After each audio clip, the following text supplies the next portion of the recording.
Peace, peace. Welcome to the show. This right here is Humble Beginnings, where we simply live it through. I am your host, KJ. And once again, for those of y'all who might be new to this thing, when I say live it, we simply live it through, I simply mean that no matter whatever adversity or diversity that we go through, all we can do is play that thing on out. You know what I'm saying? Sometimes we don't know which road or how things may go, but we got to walk it through. I got a good show today. Got a few of my guys with me, a lot of family up in here. And we're going to talk about this thing, shame and humility. But before we get it started, let me go ahead and bring my team in because, this wouldn't be possible without my team. So first, I got my uncle in the building. What's up, Mike? What's going on, man? Good. Got Matt B with me all the time. What's going on, Matt? What's up, man? Episode 12. Cool. Got JD rocking with me. What's good, people? What's going on, Jeremy? What's good with you, cuz? Good, fam. Jeremy about to mess around and be a regular in a minute. We'll go. Yo, and also got my bro Mike Joe with me. What's going on with you, man? Ain't nothing much, bro. What's going on? Ain't nothing, man. Ain't nothing, fellas. Fellas, we're gonna have a good conversation today. We're gonna talk about this thing called shame, and then this thing called humility. Now, this right here probably a little touchy conversation, but I think it's an important conversation to have, especially when we're having this conversation amongst men. You know what I'm saying? I think when you a man and you got kids, I think it's one of these things where you gotta like really be able to teach the youth, helping them understand, you know what I'm saying, when shame come in effect, help them how to understand how to be humble, because humility is really just that aspect of just being humble. You know what I'm saying? And I know people got different connotations of words and how they look at certain things, but we're gonna talk about it. So maybe we can make some people humble themselves down, because this right here is Humble Beginnings. So go ahead and get right into this thing. First question for the panel. Why are we so afraid of humility? That's the first question. That's how we're kicking this thing off. Why are we so afraid of humility? Matt, I'm gonna go to you first, man. Let our team get down. I know you quick on the fly. What's up, Matt? Talk to me. That's what's up. I think the reason why a lot of us are so afraid of humility is because coming up, a lot of people have been beat down, and life does throw a lot of obstacles at you. Well, a lot of people have to develop like an alter ego or a persona to not be affected by that. So a lot of people when they are like humility, they actually are like kind of vulnerable to those attacks if they don't have like their self-confidence and self-esteem like at a certain level where they can just bounce off of that. So I think like a lot of people see humility as being weak, so I think it goes from, being beaten up through life or certain things happen to them to where they develop an alter ego and they just have to live up to that. And that eventually becomes a lot of people, Cool. Jeremy, what you think, man? Why are we so afraid of humility, man? Like most people probably afraid of humility because like they don't want to humble themselves. Like a lot of people, I feel like they don't want to put their pride to the side. So I guess they just feel like they're less than, like I'm less than if I humble myself before you. So that's my take on it. Okay. Mike, not Mike Joe. Mike, Uncle Mike, talk to me, man. Why are people afraid of humility? Well, just like both of those guys said, pride, the way that you grow up, situations that you may have been through, your environment, other people, and just trying to portray something in this world that may not necessarily be yourself. Okay, cool. Mike Joe, talk to me, man. Why do you think we as people are afraid of humility, man? Talk to me. Man, like for one, I feel it got to do with how a lot of people think about how other people feel about them, you know, worrying about how other people think, and you know, like we worried about like, oh, this person's gonna think if I do this, they're gonna feel like I'm weak, or they're gonna feel like I ain't man enough, or they're gonna feel like, you know, we care about other people's feelings. Well, a lot of people do, but that's the main thing. And like for men in general, I think like they feel like, you know, we ain't being a man if we humble ourselves, like if we don't go about things a certain way, you know, they'll feel like, oh man, he ain't this, he ain't that. So that's my take on it.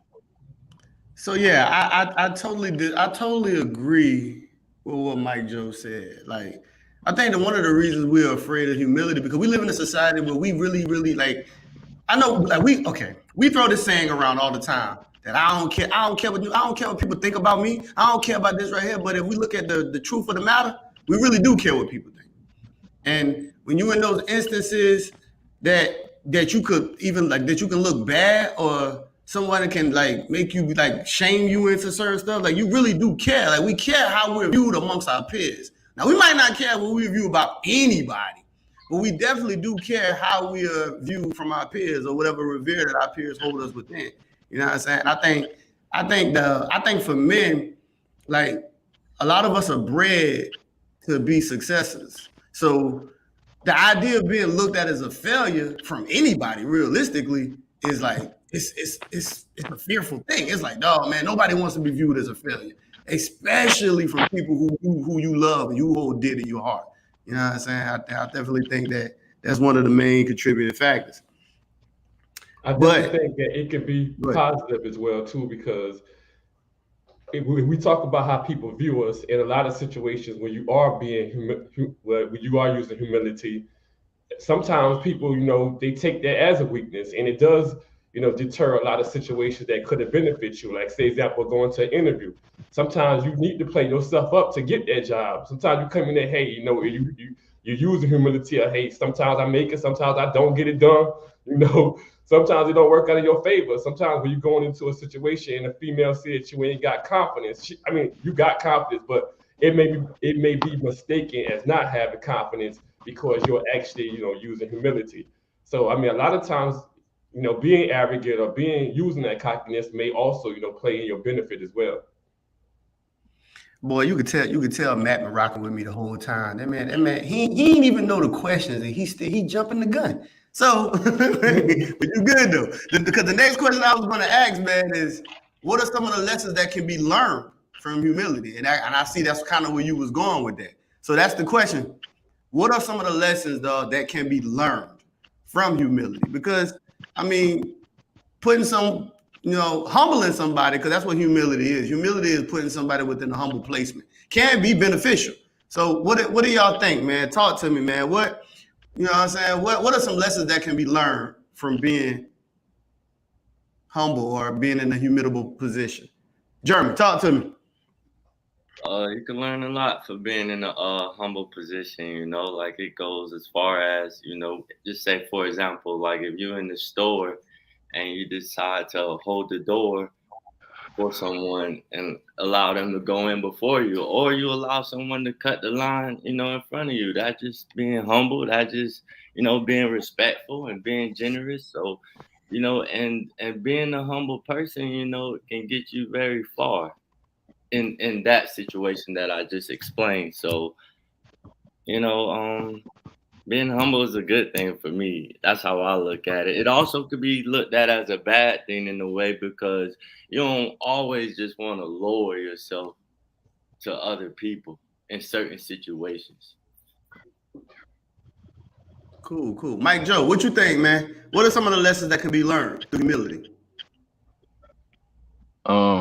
I'm agreeing with basically what Jeremy said, and like, you know, being a good and bad thing. For one, like I think being humble, you can learn from it. Like it could teach you like patience, and you can learn things from, you know, stuff maybe you didn't know about. Maybe like, all right, if I humble myself, like I learned something I didn't know about, or you know, humble myself and something may not happen to me, or some, you know, something like that. Because I think it's about respect too.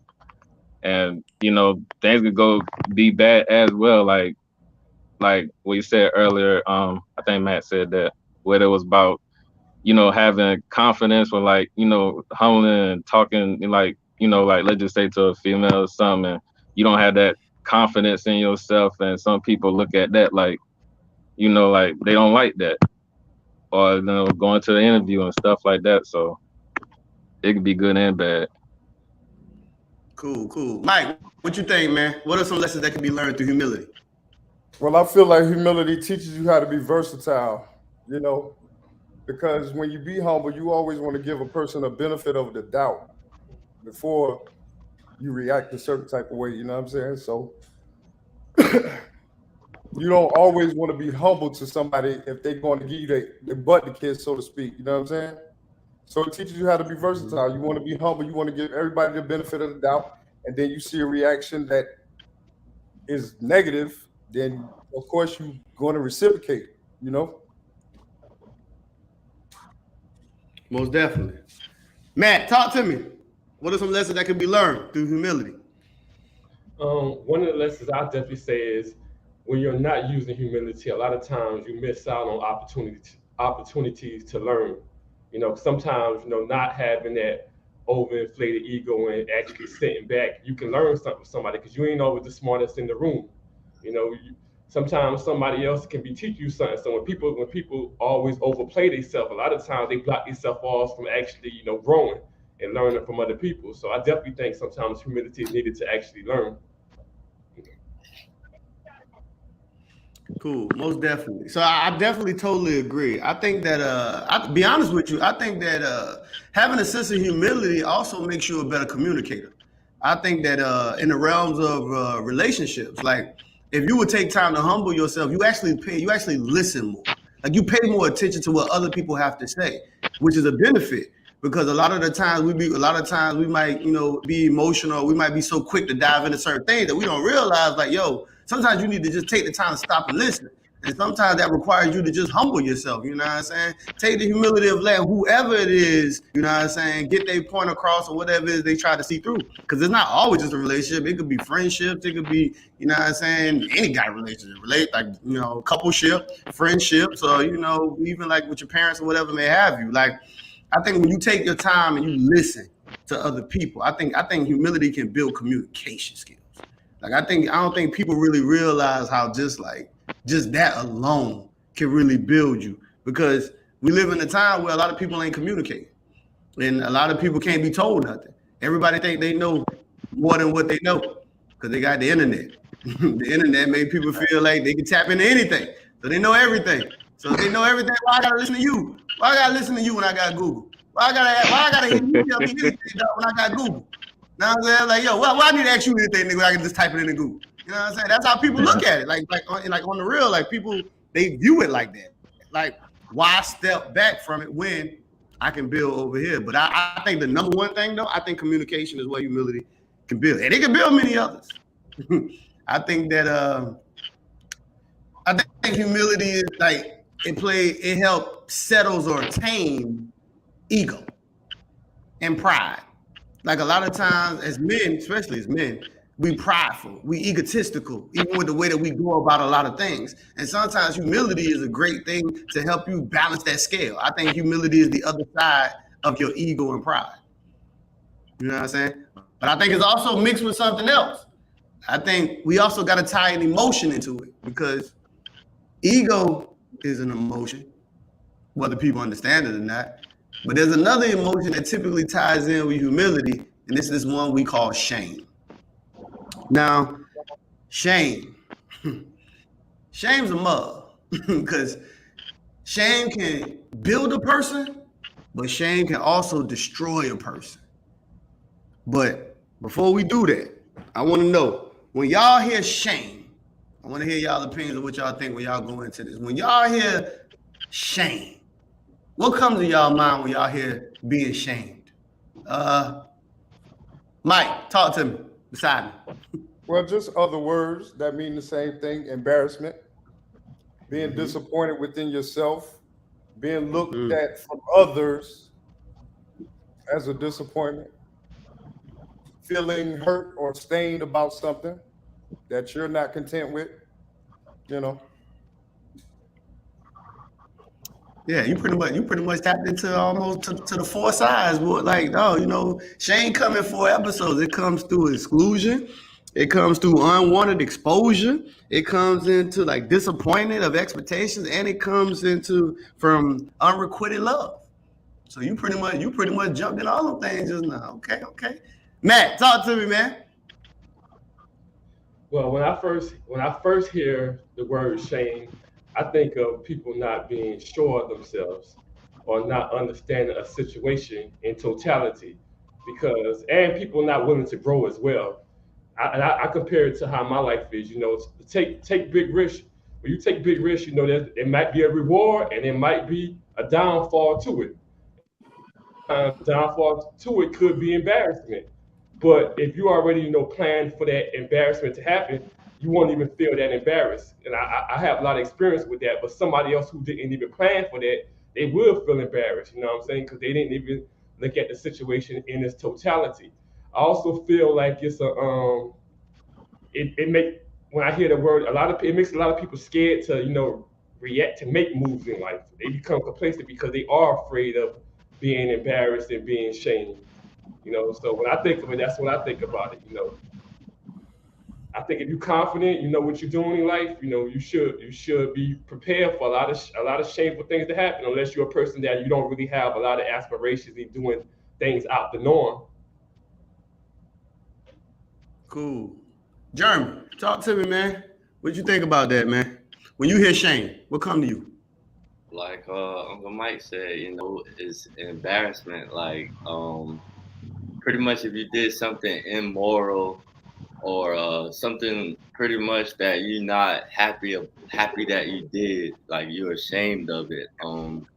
So it's just like if you did something dishonorable that you wouldn't want a certain person to know about, you're gonna feel shame and embarrassed. So, but you can get over that. I mean, if you believe in yourself and you got that confidence, that's something that you can move past. Or like you said, with the question, you can sometimes shame could take someone down to where they can't recover from that. So, shame is pretty much like being embarrassed and not just kind of being embarrassed or immoral about something. Cool. Mike Joe, talk to me, man. What come to your mind when you hear shame, brother? I feel like it's kind of, I don't know, like a personal perception of like, you know what I'm saying, like being embarrassed and shame, because really, I guess you figuring like you'll be embarrassed, which will require like how other people think about you. You're embarrassed in front of people or whatever. Like you feel like, oh, I did this or this happened to me. Like everybody else, like what they think. I'm embarrassed because of what other people saw, what they think. So like, I just feel like if it's something embarrassing to you, like I guess yourself, and then other people may not feel like that. I don't know. I just feel it's a personal perception of it. Like either way. True. Yeah, I think so. When it comes to shame, right? There's a toxic level to shame, and the toxic level of shame is when you take shame, and it comes in that placement where where you feel like that you're worthless. That's a hard place to build out of once you find yourself falling into that position. Like when you feel like when you embrace shame, it's like, yo, I just don't feel like I'm just worth it. Like that's detrimental spot. But I think because normally when shame usually comes abrupt, it's usually hard to move away from. Like it's hard to kind of tell somebody like, because first of all, shame is constructed. You know what I'm saying? Like shame itself is usually constructed by whatever your social norms or whatever may have you, like whatever y'all have is a status quo for the community. Like this is considered bad or this is considered good. That's usually where shame come in. So it usually plays upon people's morale. So when people be like, yo, this right here is considered bad, and people partake in what is considered bad, people then be like, yo, you should be more shamed into whatever it is that they're doing or whatever may have you. because I mean it's predicated upon what we establish as the community. But I got a question. And I agree. So now go ahead, Matt. Talk to me. Oh, yeah, and I agree with what you said, and that's why I was saying I think it works on both ends. You know what I'm saying? Shame, it definitely is influenced by social norms, and it's influenced by the norms of the people that they have around them. You know, so in one aspect, shame could be a positive thing because that person may not need to be going down the route that they think about going. So the fear of being shamed may help them, but it also could be negative because if they are around a negative crew, the shame would also be stopping them from, evolving to something better. Like you got women and men that can't even date nobody because they worrying about what their friends think of the person that they like. If you like that person, that's going to make you happy. That should make you happy.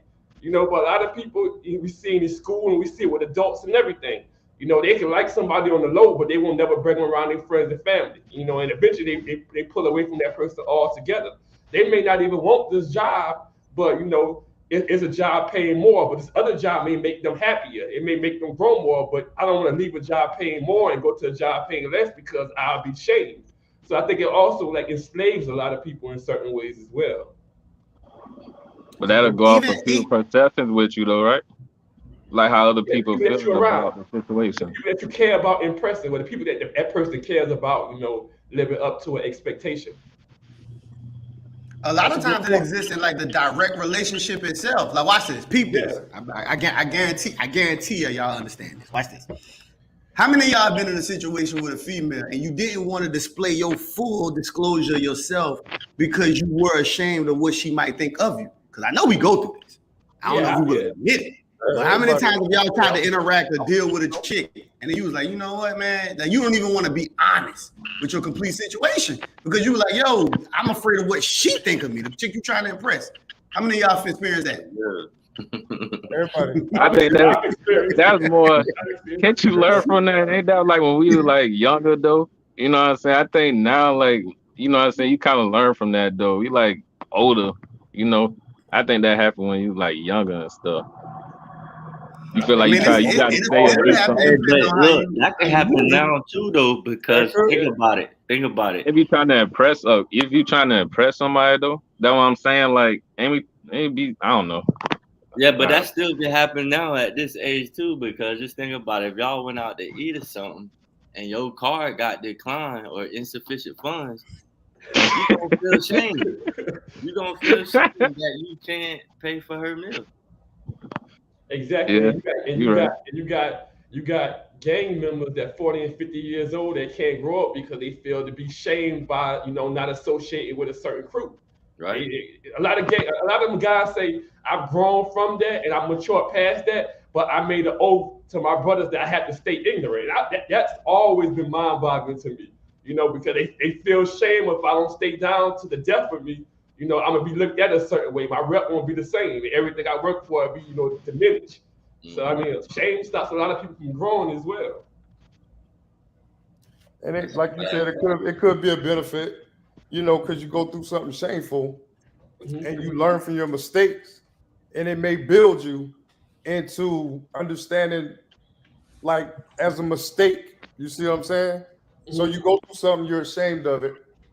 And you realize that that's just a learning curve. Right. You see what I'm saying? So you don't fully have to be, I wouldn't necessarily call the word shame, but it's like a learning experience. But sometimes shame can be painful. It can hurt you and it can make you grow as well. So. And that's what it did to me. Sometimes it makes you numb, and sometimes that could be positive and it could be negative, Right.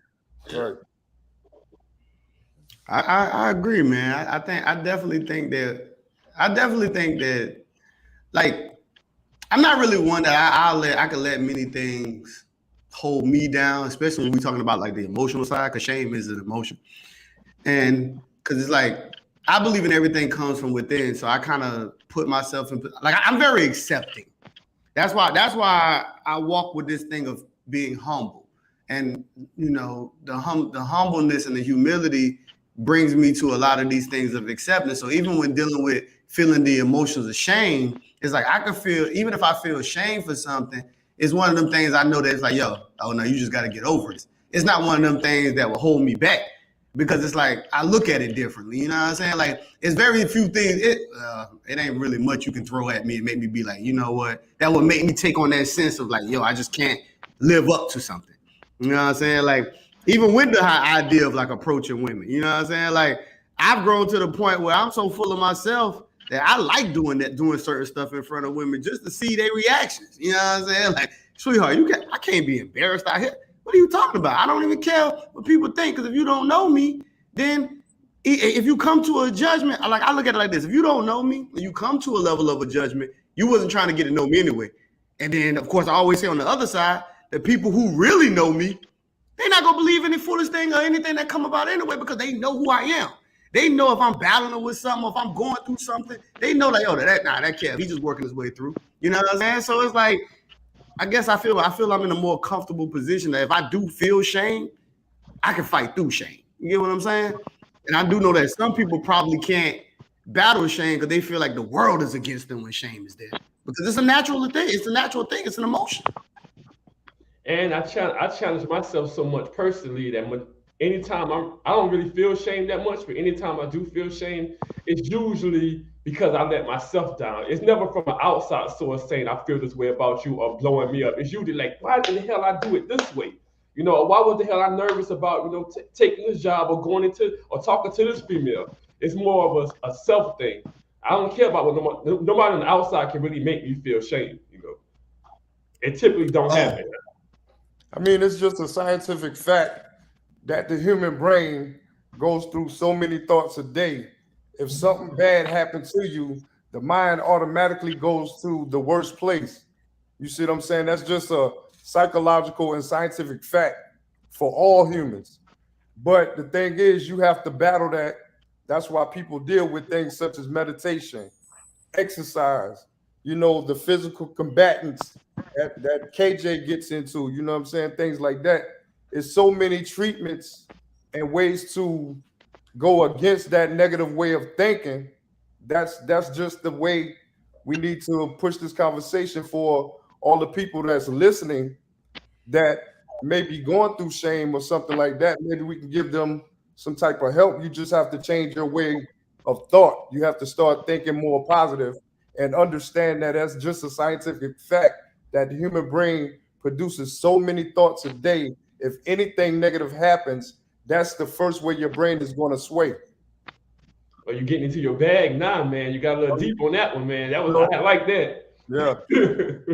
So, yo, my girls, I just put it up. My girl CT93 put up a real good question. I ain't even thought about that. And it's funny because having these conversations is one of them things that a lot of men kind of ain't really willing to talk about. But if y'all didn't see me put it up, I put it up that she put that, are men ashamed of being vulnerable? Ooh, that's deep. That vulnerability is a motherfucker. Are men ashamed of being vulnerable?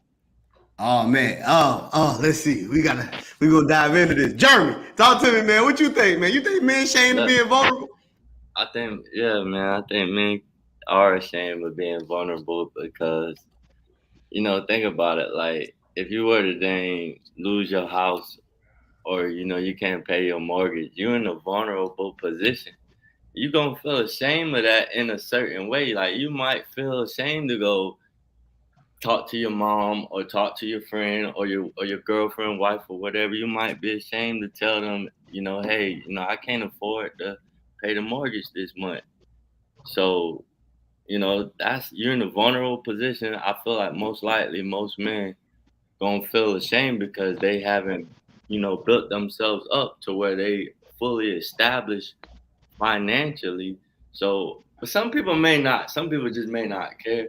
But I say majority of people, they're gonna feel ashamed, man. Like, you're gonna feel ashamed if your car broke down. You're gonna feel ashamed, if you don't got no money in the bank. You're gonna feel ashamed if you can't take care of your kids. So yeah, men, they when they're vulnerable, they definitely gonna feel, ashamed.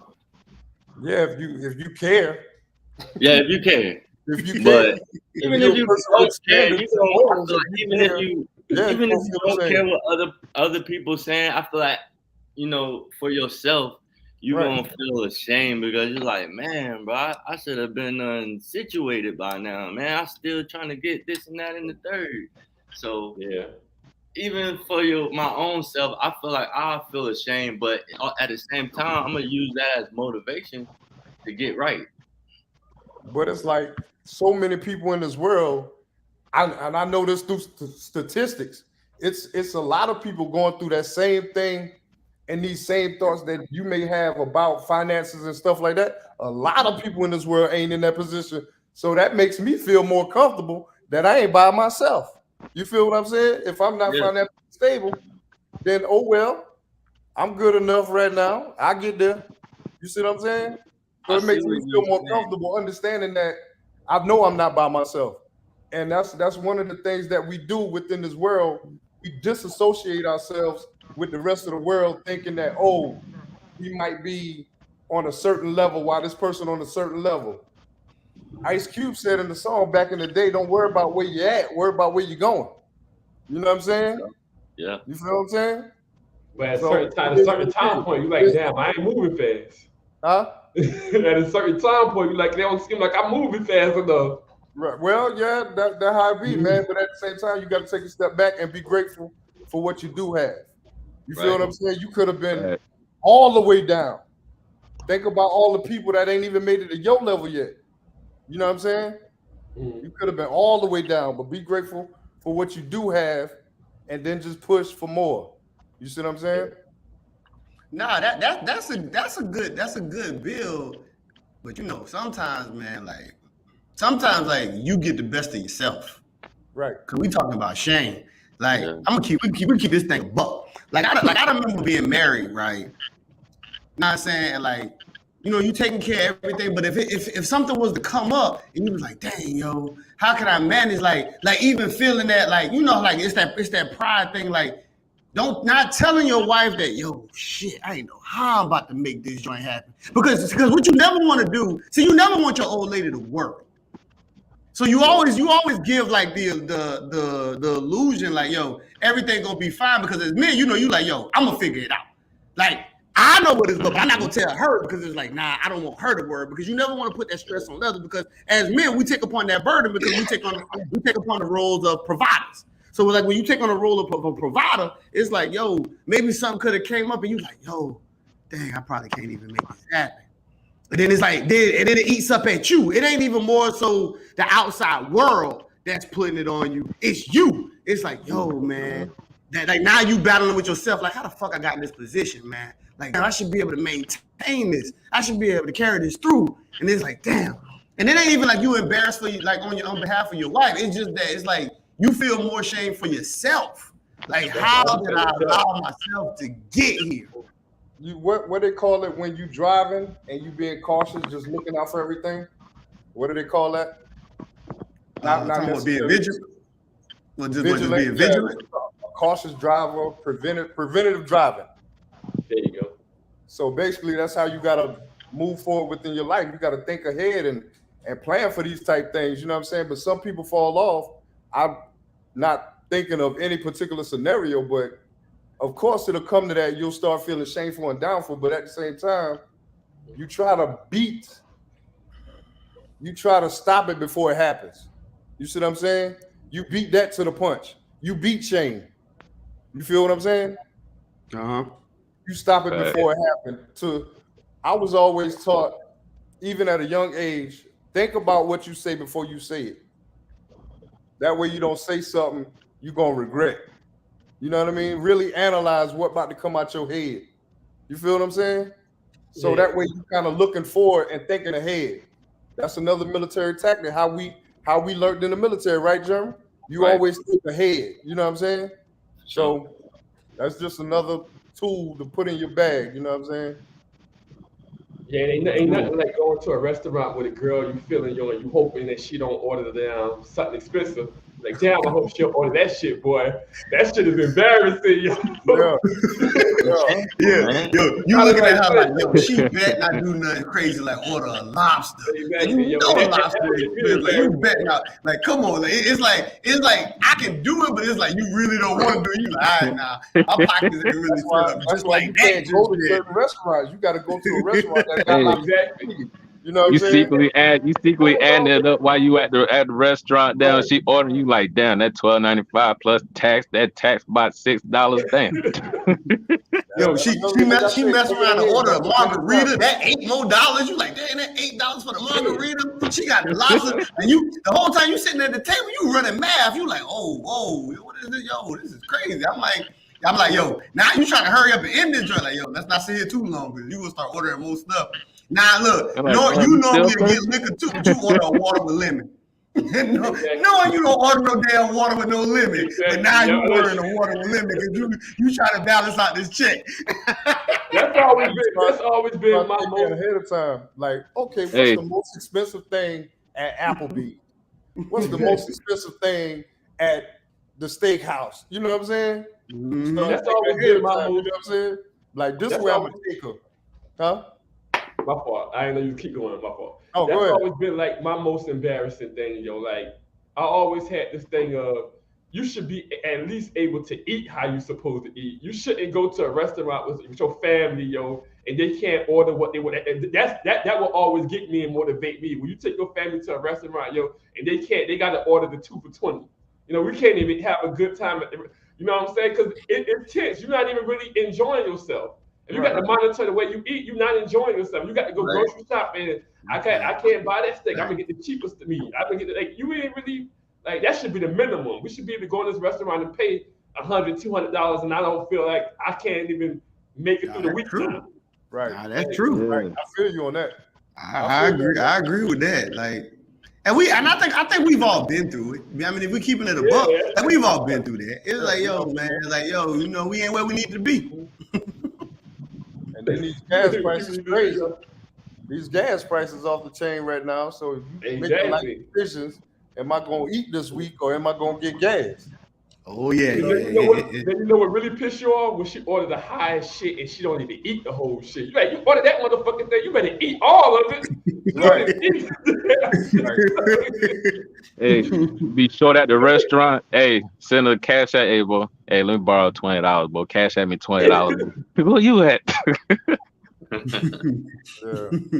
Especially if you see, because I don't see the chick do that and she be like, yo, she not even gonna take her to go bag. Like, what you mean you ain't gonna take her to go bag? You better take that food home. What you mean you're not gonna take it with you? Like, if you ain't gonna eat it here, you better take it home. Or at least you better let me think you're gonna take it home and then get rid of it, but you ain't about to leave it at this table. Exactly. Right. Cool. You definitely ain't gonna leave it at the table because I'm gonna grab it. I know somebody with a dog or something. Somebody gonna eat. But to finish up that question though, yo, Mike, Mike Joe, are men ashamed of being vulnerable? A lot of men are, yeah. I'm not gonna say all of them, but you know, for the most part, yeah.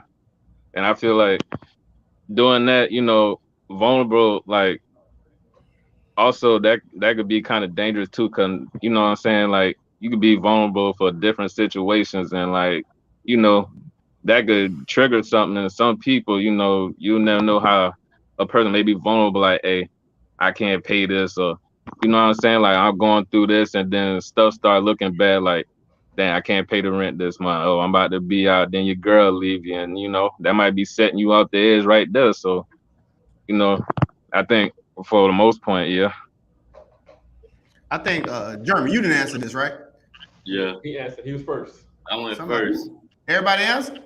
No. Everybody answered. I'm about to say everybody couldn't answer. Mike, you answered? Mike? I didn't answer.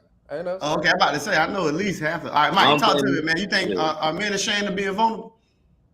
Yes, and I feel like that's a good thing to a certain extent. You feel what I'm saying? As a man, it's your job to protect. If we're talking about family and your lady and your children, it's your job to protect them because you're the head of the household. You see what I'm saying? So you wouldn't want to get everybody disgruntled, being that you're stressing over something that you could possibly handle. Now it comes to a point to where you can't handle it and you need help with it, then by all means you're going to have to be vulnerable at that point in time and share with your significant other in order to find a solution. You feel what I'm saying? But as a man, I'm more confident within myself to know that I can handle things. You feel what I'm saying? But if you get to that point the way you feel like you can't, then I feel like being vulnerable is not always a bad thing. You feel what I'm saying? But that's just me personally. Me being a man, being confident enough within myself to know I can be vulnerable at times with certain people. You have to maneuver with that, with your vulnerability. You feel what I'm saying? You have to be mobile with your vulnerability. You have to know when to put it up, when to take it back. You see what I'm saying? So I definitely agree with what you said, and you mentioned something that I always put when having conversations. I had conversations with females, and we had conversations about this idea of being vulnerable. And you use the word protection. That's an angle that I push it too. Like a lot of the times, dog, because people got to understand, vulnerability is simply putting yourself in a placement which then you open yourself up or allow yourself therefore an attack or harm or damage to come to you. So a lot of times when someone takes the role of not being vulnerable, it ain't really, I'm not being vulnerable because I'm ashamed. I'm not being vulnerable because I'm trying to protect my damn self. Like I'm trying to protect my heart here. I'm trying to protect what I got over here. It's not about me more so being ashamed of being vulnerable. No, I just don't want to be damaged. I don't want to be attacked because more things come with me than just me. So if I'm getting involved with a female and I got children, I'm not about to let you destroy me. So I'm taking precautions not to be vulnerable because I got to stand strong for those who are underneath me. So I think a lot of times what people choose to, and I know it's a perspective, but a lot of times what people might look at and say you might be ashamed, it's not actually me being ashamed. It ain't no shame at all. I'm just trying to protect myself. And I think that when it comes to going in within relationships, I think that sliding away from vulnerability is more of a protection mechanism than it is anything else. Right. But I was thinking that too. CT93 had brought up another point too. And I do understand the other side of when people be like, they don't want to put it forward because women do use it against you. And because, I mean, it happens. Sometimes when a man takes the time to be vulnerable, you know, you break down and you cry.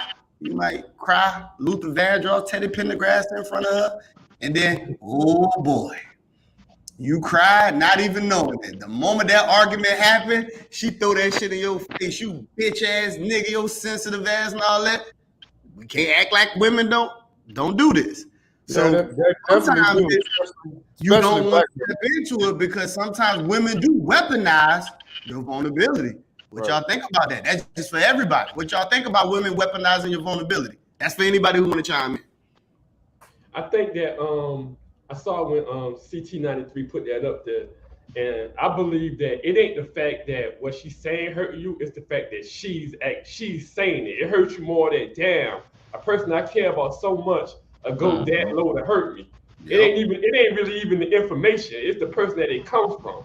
You know what I'm saying? Yeah. Somebody you don't care about can say the same thing and it won't hurt you at all. But if somebody like your mom, your son, your wife, or somebody say something that you told them vulnerability, it's more the fact that you said that to me. Like, wow. You know what I'm saying? Like, you really don't really, it makes you think that you can't really care about me that much if you really gonna go that low. So I think the hurt is more, you know, the person more so than the information that they're saying.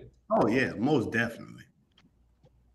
So she put this up, and I totally disagree with this. Let me see. Yes, I saw that too. That's crazy. Yeah. Oh wow, they do that all the time. It's crazy that she would even mention that. I mean, it sounds like I was about to say that. I was about to say that. I mean, what? How did that get to you? She just commented on a video or something, or no. This right here is the live comment we're going on the show. Oh, live comments right now.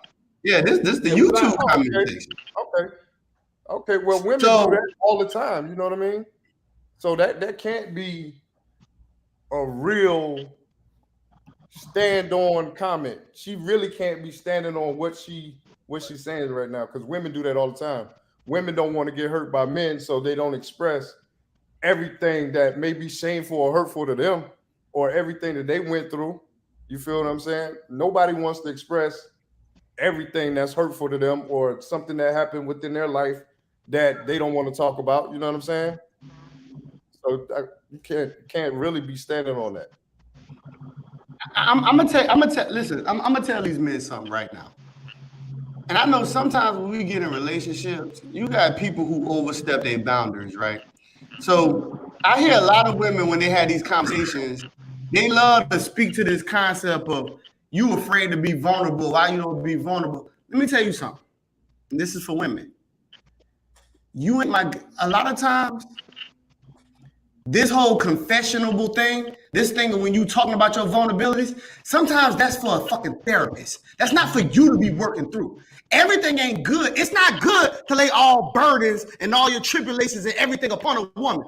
First of all, women are weaker when it comes to pressure. So you don't want to be laying that on a lot of that stuff like that on women in the first place. Sometimes it's like, no, a lot of the things I shelter or shadow you away from is the protection of you as well, too. Because women don't know how to handle pressure the same way men handle pressure. So a lot of women say that. They be like, yo, y'all just afraid to be vulnerable. Sweetheart, it ain't about me being afraid to be vulnerable. This is a protection mechanism, and you ain't a goddamn therapist. You don't need to be carrying every burden that somebody carries. I think people got this thing, just because you think that you can be the solid, people be like, you in a relationship, you should be able to share everything with them. That's a goddamn lie. No, I might need a counselor. You don't know how to handle the situations and the things I done been through. I could have been through a whole bunch of stuff, PTSD or all kind of sorts of other stuff like that. You can't do nothing to help me with this. But a lot of women act like because they're nurturers that they can damn near heal you. That's not true. Sometimes it's not your place. Sometimes I need to be talking to a fucking professional. And sometimes you just don't need to know my vulnerabilities. Right. There's nothing wrong with a man not being vulnerable to a degree. And this is the thing that we don't understand. There is a difference between being transparent and then being vulnerable. So if something is bothering me, I can be transparent and let you know something is bothering me. I don't have to go into the goddamn details of, yes, oh, yeah, man, this person died and I just really feel sad. Or, yeah, my job and I really feel sad. I don't have to go into the vulnerability. I can be transparent with you and let you know, like, yo, baby, I'm ticked off, about these cats at the job. But I don't have to be vulnerable. Like, we act like that, like there's not a difference. There's a difference between transparency and then being vulnerable. I think transparency is always needed, but you don't always have to be vulnerable, though. And a lot of women do that. They play this game like we just afraid as men to be vulnerable. It's not a fear at all times. Sometimes we just protecting ourselves and protecting you. A lot of that vulnerability is to protect you as well now. It ain't only us. And I know we might not see it the same because men carry more like typically logical thinking minds to a degree. And women typically more so push forward within their emotions. But at the same time, we got to understand that there is a difference, people. I can be transparent with you, but I don't have to actually be vulnerable. And women, I think women get off on that a little bit. But I think a lot of women do that because a lot of women wait for the instant to throw that shit back in your face, if I'm just keeping it real. I think a lot of women wait till you got a weakest point just so they can smush that joint in your face like somebody throwing a pie at you. And I think that's a dangerous thing. I've learned from experience. I dealt with a female, and she wanted vulnerability from everybody, basically.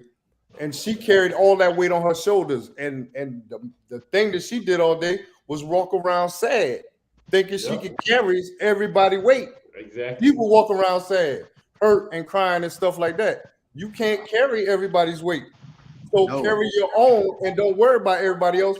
Vulnerability. Now, if you want to talk about something and I give you transparency, like you say, leave that shit alone. Let's ride.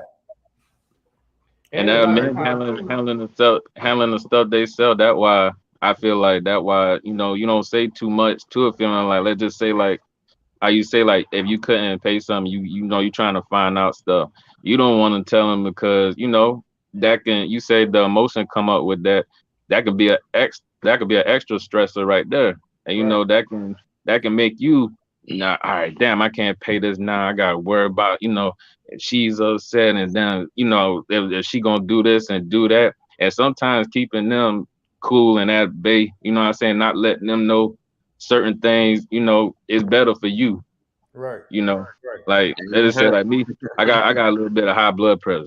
So, I'm not about to go and, go put out something. If I'm doing something, I try to handle the shit to the best that I can. Right. You know what I'm saying? So I don't have to put that on my old lady, nothing like that. So I think it's better to keep certain stuff yourself. You ain't got, like you say, you ain't got to tell every single thing. Like, you shouldn't. No point. You shouldn't. A man's supposed to hold the household. So let the man play the man's position, let the woman play the woman's position, and let the child play the child's position. Happy home. Like I said, go ahead, Matt. Yeah, and I think too the way men deal with other men is completely different than the way females deal with men. Like a man can come to me, a homeboy or a friend, and they could be vulnerable, and they typically ain't gonna lose no respect for each other. Women fall in love with the strong parts of a man, like kids fall in love with the strong parts of their dad. They don't. Once you show weakness or you show the vulnerability side, they typically don't view you the same way. And that happens a lot as well too. Even if you go through situations like this, you can have two friends that have a falling out or go through some shit, and they bond can actually go stronger from that. A man and a woman go through some shit, typically it starts to deteriorate. So you don't want to be putting a lot on the female. I think I think you do better talking to your homeboy, but I do agree with KJ. If it's something that's really deep, you need a professional person. But if it's something that's just stressing you and you're going through a temporary thing, men handle that situation differently. Men I get more respect for a homeboy that going through some shit. Females typically lose respect because they look at you to be a leader. They following you, so they don't like to see no weaknesses in you. So that's my point about that. So like I said, I think. No. Go ahead, Mike. Do you think? And like what man say, like I ain't gonna lie. I ain't paying no professional to tell me to go and spill out my feelings, and I got friends, you know what I'm saying, I could go and talk to. I'm not doing that because who knows, they could hear you out more, and then ain't like you gotta go pay them like $100 an hour or a session or some shit like that. So, I think that was better what you said, what Matt said. You can go open up to your friend about stuff, and sometimes that might be what you need. If you can't talk to your old lady, and all women, I ain't gonna say like all women do that. All of them ain't the same. There may be there is some out there that all right, but still the fact is I don't think you should still open up by everything, being vulnerable by every single thing still. But that is me. Yeah, I think it's one of those things that we have to simply understand that, like, and with like what you said, like that's what fellowships are for. Like one of the reasons people talk about building brotherhood. Listen, one of the reasons why people typically push for the idea of church is because there's a fellowship there. It's supposed to be people who can help build with and help get you through whatever the crossroads or the trials and the tribulations that you're going through. Like having people to depend on, because one thing we got to understand, we can take on these mentalities, dog, that we independent. But one of the things we better realize, if we don't realize it already, we are social beings and we're symbiotic beings, which means that we do rely on dependencies of each other. So no, you don't actually have to pay a therapist if you can find that safe haven amongst your homeboys. Like if I give me for an example, I'm one of them people. I read a lot. I'm super dived into it. If I'm feeling a way about something, I don't need you to really. I don't even need a person to come to give me no level of enlightenment. I just need somebody to hear me vent. Like, dog, I just need for you. Like, listen, I don't need you to say nothing, dog. I just need you to hear me talk my shit. I just need you to hear me talk shit about my old lady for a second. That's all. Like, I just need for you to just hear me just go off for a minute. Because sometimes that's all that's needed. Like, once I go off and you don't hear me through, I'm like, you know what? I'm good now, dog. I can go back home now. Like, I'm good. Because all I needed was for somebody to hear me. This right here is therapy. Of course. Yeah, This right here is therapy. Yes. That's fact. Okay, me and Kate, I remember about 3-4 years ago, shit, me and Kate should have had some 7-8 hour conversations at nighttime, boy. Oh, Like, yeah. well, we're putting shit Me, on. me and Matt have been on the phone many hours, just chopping it up, talking about life and building, man. But that's what is needed.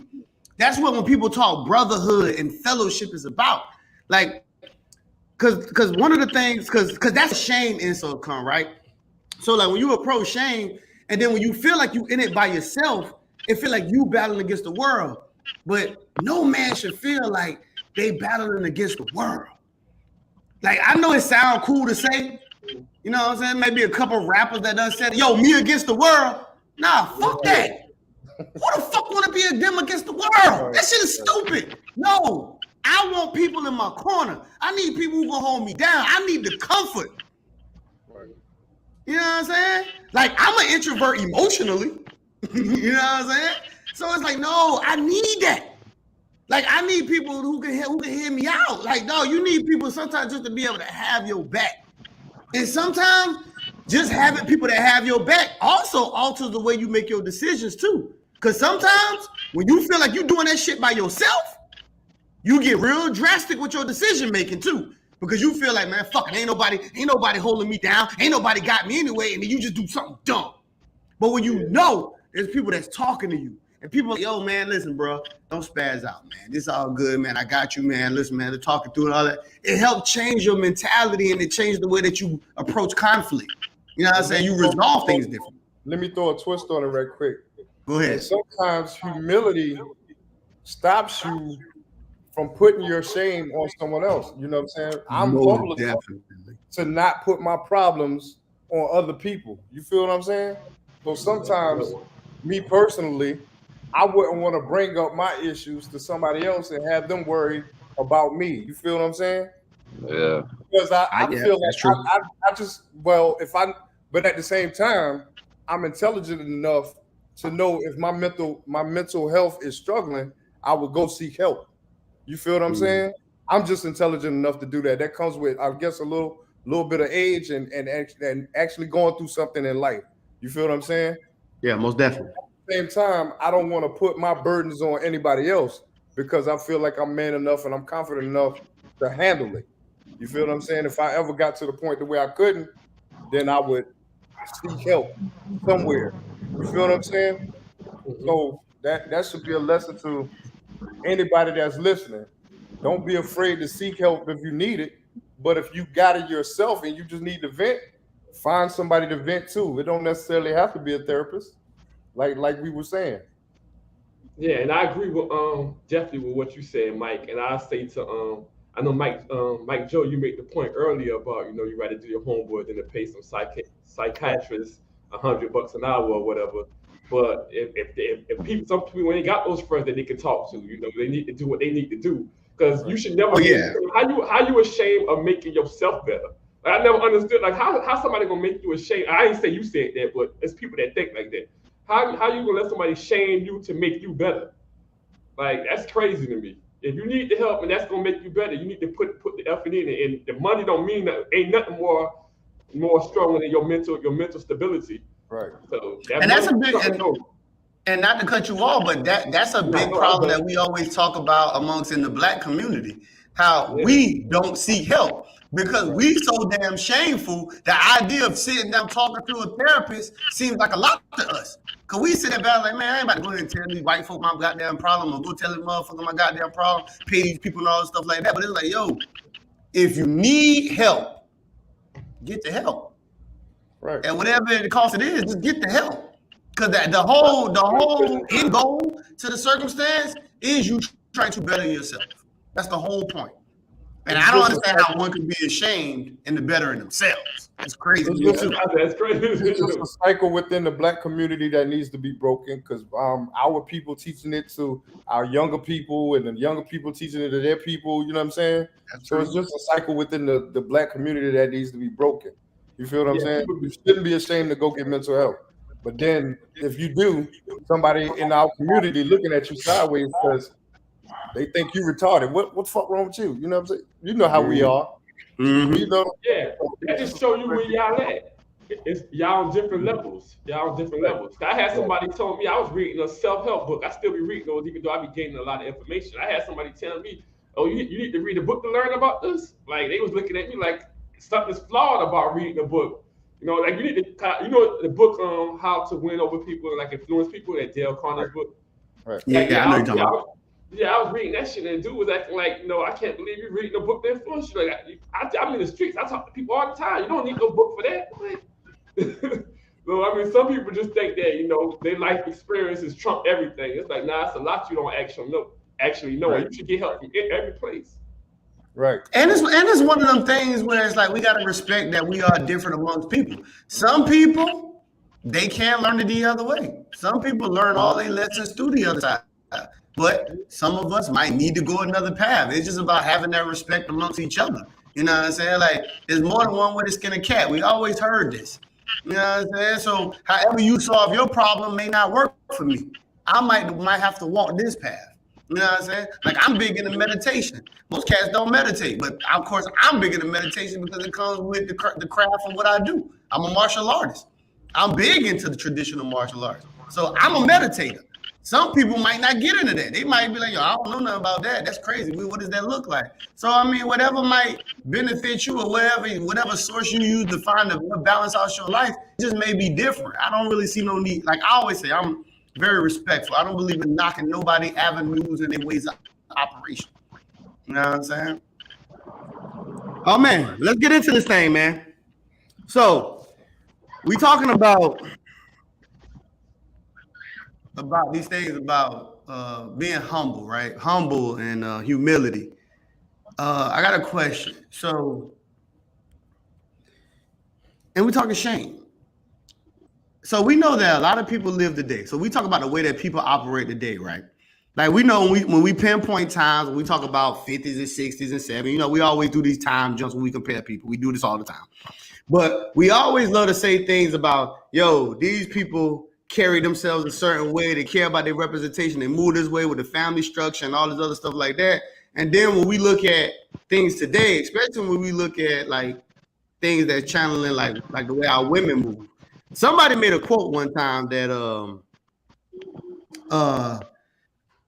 nation of people don't typically, I can't remember exactly how the quote goes, so forgive me if I'm wrong. But it goes similar where they say like a nation, you typically don't see a nation go no further than where their woman is. It sounds weird when I hear it because I'm probably gonna mess it up because it sounds crazy to me. But I'm saying this to get it to this point, right? With the way that people operate today, we don't see much shame, even amongst men. Like niggas do reckless shit, they do wild shit, they do crazy stuff. Even women, they do wild stuff. They take pride in things that they never used to take pride in before. So my question to this is there really much shame out here when there's not really no honor amongst the people? I want y'all to think about this. Is there really much shame when they ain't even no damn honor today?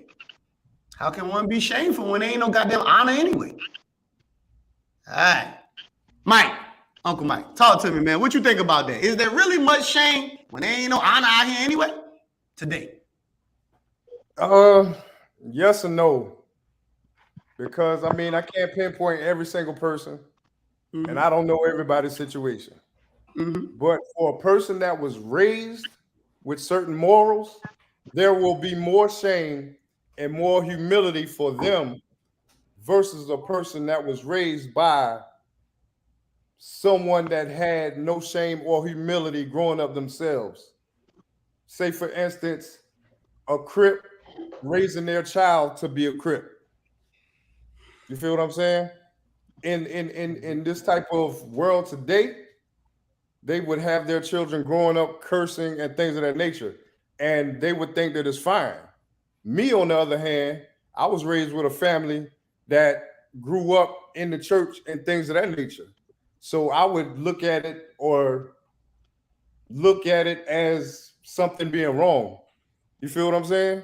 So it depends on your community, how you were raised, and the majority of people of society that agrees on that plateau. You feel what I'm saying? If they agree more so in the favor of yes, or if they agree more so in the favor of no, whether or not it would be right or wrong, because that's really what right and wrong is. It's nothing, it's laws that has been made by men, and right and wrong is the majority of people agreeing on something to be right or agreeing on something to be wrong. You feel me? Most definitely. Jeremy, talk to me, man. What you think about that? Is there really much shame when there ain't no honor out here anyway? Like Mike said, you know, it just depends. But I would say somewhat no, because some people are just ignorant, and when you ignorant, you ain't really shameful for what you did. You know what I'm saying? So it's like some people are just like that's the best way I could put it. Like they're ignorant, and they're not gonna feel shame about that. So that's where I'm at. I'm gonna leave it short and simple. Like some people just ignorant, so they're not ashamed about that. But if you care and you have morals, then of course it's gonna you're gonna care about it. So Mike Joe, talk to me, man. What you think about that, man? Is there really much shame out here? Is there really much shame when there ain't no honor out here? Nope, not at all. Straight like that. All of that ain't gonna do nothing. If they feel the same, ain't gonna do nothing. But I don't have social media, but they probably just gonna put it up and they may then get likes and go viral, whatever the hell they do, and that's it. But nah, Matty B, talk to me, man. Is there really much shame if there ain't no honor out here? I was confused how I'm gonna go with this, but I think I think there is honor out here. I think there's honor out here, but no shame out here. And the reason I think that I don't think the shame is coming from there's no honor. I think the shame is coming from we more connected as people, and people can always find a group of supporters now. When before you was kind of like kind of like situated to your community or your local area. So people didn't agree with you, you definitely felt the shame. But now, you can your community cannot agree with you, but you can find enough people across the country or across the world or across the city or across the state that you can vibe with them, and you don't even feel that shame that's being directed at you. No matter what you do, you could go online, you can find people that rock with it. You can get on Facebook, you can find people that rock with it, and that actually makes you not actually feel the shame. I think there's in admirable things, there are honor towards those individuals. It just don't get promoted as much. I'm sure what you do in your walks with the kids and your martial art training, a lot of people show honor towards you. But that's not the thing that's being promoted. So I think the thing that get promoted more is the shameful things, because it get more viewers, it gets more people attention, more people look at the train wreck than the positive person helping the lady across the street. So I think that's the situation with that. But like my main point was just saying that a woman can be a stripper and she can find 100,000 strippers that tell her it's okay, you know. But those people that would shame her before are still going to shame her today. But she don't really care, because most people just don't want to stand alone. If you can find a group of people that do what you do, that makes that person more confident. So I think it's just people don't have to stand alone today. And being that we are here right now and we're talking the way that we're talking, and you move the way you move, and you move the way you move, it just goes to show that it is shame and humility out here, because we're amongst each other talking about the situation right now. You see what I'm saying? We respect each other. So if it's a group of us doing it, it's a few others out here that do the same. Like I've actually listened to other people's podcasts as well, and they speak on positivity and things like that and how they build. So I feel like there's both. There's both. You see what I'm saying? You have some people that actually do have shame and humility, and you got some people that just don't care. So yeah, because there's a group for everything. You know what I'm saying? Right, Like right. most people just don't want to stand alone. That's where the shame comes from, standing alone. If you got people that's doing it with you, you don't care what other people say about you. You're not going to feel the shame, because you're going to be like, hey, there's millions of other people that do what I do. So I'm so glad that Matt answered that the way that he answered it, because immediately walking through it, I was about to. Okay. Well, so we addressing it from a literal perspective to the question. There is no shame. There is no shame if there's no honor. Like, if there's no honor, what the fuck you got to be shamed about? The only way you can be shamed is if you was battling the opposite side. But I love what Matt spoke about when he spoke to a group, because contrary to popular belief, if there's a group of people who agree with the way that you're moving and the way that you operating, you're kind of in a good place as far as those people are considered. Now, people who are ongoing looking at it, they might be looking at you like, yo, you should be shameful as hell. But if you are around people who share that level of so-called integrity, or they basis of how they move, you don't play within a wrong avenue if you're around like minds. So that I'm glad you answered that like that, because that made me shift it a little bit. I was like, yo, that does matter. Your peer group, if you run with a certain peer group, it's hard to be shamed when everybody who's standing around with you, they like, man, do that shit. Exactly. Just do that shit. It's kind of hard to be shameful when you got a lot of supporters. So it's just like here's another example. If we talk about outside of the United States, there's people that were shamed in their country for certain beliefs they had. That's why more people migrate to America. I've spoken to people that say, me dating this outside race in my country wasn't accepted. But when you go to America, there's still some people that don't accept it, but you have more people that actually rock with interracial marriages or interracial couples. So those people that don't accept it, they don't really care what those two people think, because they have more people that rock with it. But if you're somewhere where 80-90% of people don't rock with it, that's when the issue, that's when the shame comes in. That's when the person feel it more, because they stand in solo. They outside of their comfort zone. It just comes from just you being a child growing up within this world and how you were raised, man. Everything plays a part on your decision from a child to when you get grown. And when you get grown, of course, you can change your mind and kind of try to rethink.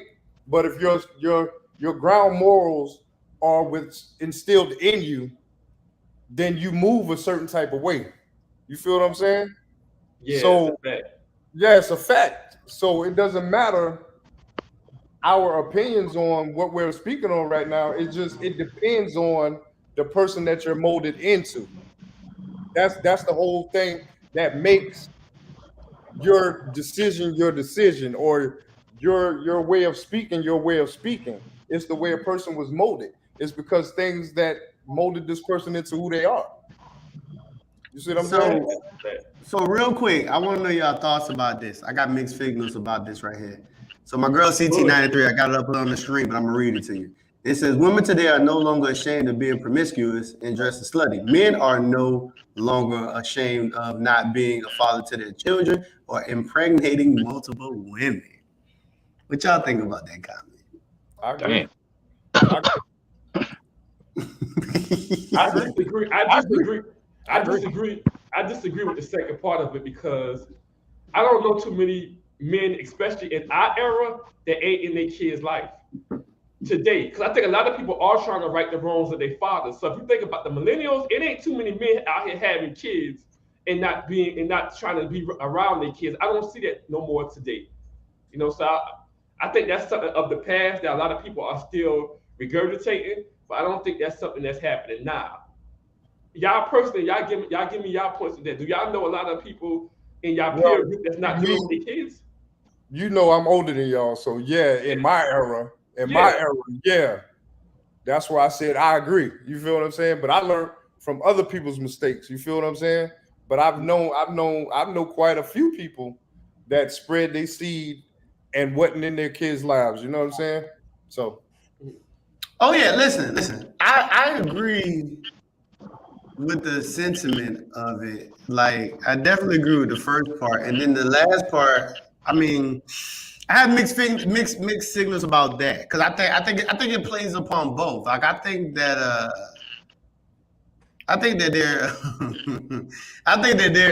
there are cats out here who are not ashamed, but then at the end of the day, I don't understand, like, does there really need to be shame if that man takes care of his responsibility?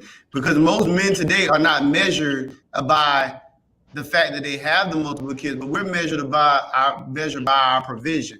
So, Right. like when we talk about these distinguishing factors between men and women, like a woman with a bunch of kids from multiple baby daddies, we're judging her totally different than the fact that a man has multiple baby mothers, because he's judged more so predicated upon can he actually take care of his situation.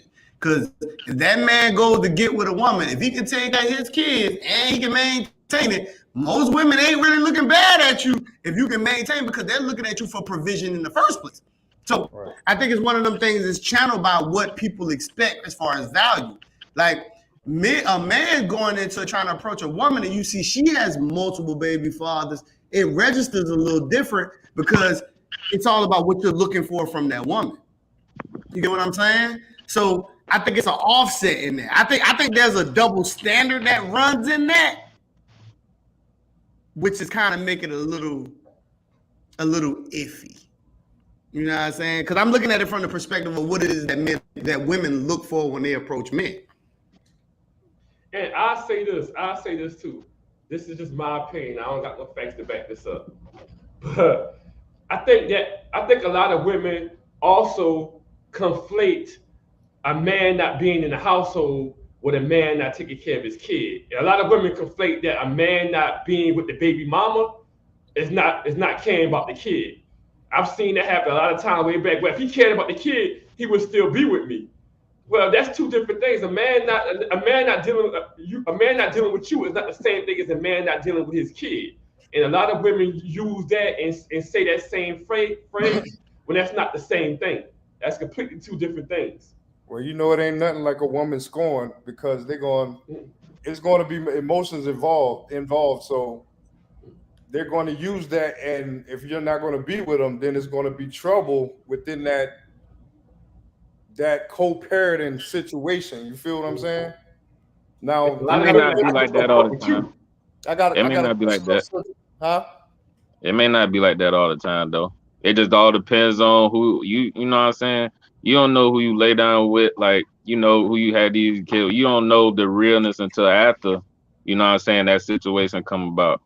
So, you know, you when you laying down, when you know, you thinking shit, everything good. I ain't think this motherfucker do this to me, down, got me fucked up. You know what I'm saying? We start talking, now I can't see my child, some shit like that. So it all depends on the type of female, you know what I'm saying? Yeah, you that's what I was talking about, the type of female that Maddie B was bringing up. That's the type of female we were talking about. What you said, the female said, like, she's thinking, oh, he didn't want to be with me, or something like that. Yeah, a lot of females conflate so many things when they say that. That's two different things, right? Yeah, even with Mike Joe just made a good point when he was saying that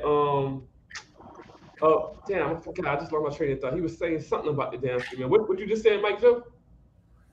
About what? Talking about if the female, what, like, be different, it all depends on, like, whatever the situation come about. Like, you'll see the realness, you don't know who you lay down with, you know. You were saying about keeping you away from your kids. That's what you were saying. See, a lot of people automatically assume that if a dude isn't involved with his kid's life, that he's just spreading his seed and just walking away too. A lot of times it's the person keeping the person from the kid as well, but they still throw all that into one pile. Exactly. So that's what was about to bring me to a question, just off topic, but I think it kind of relates to this conversation right now.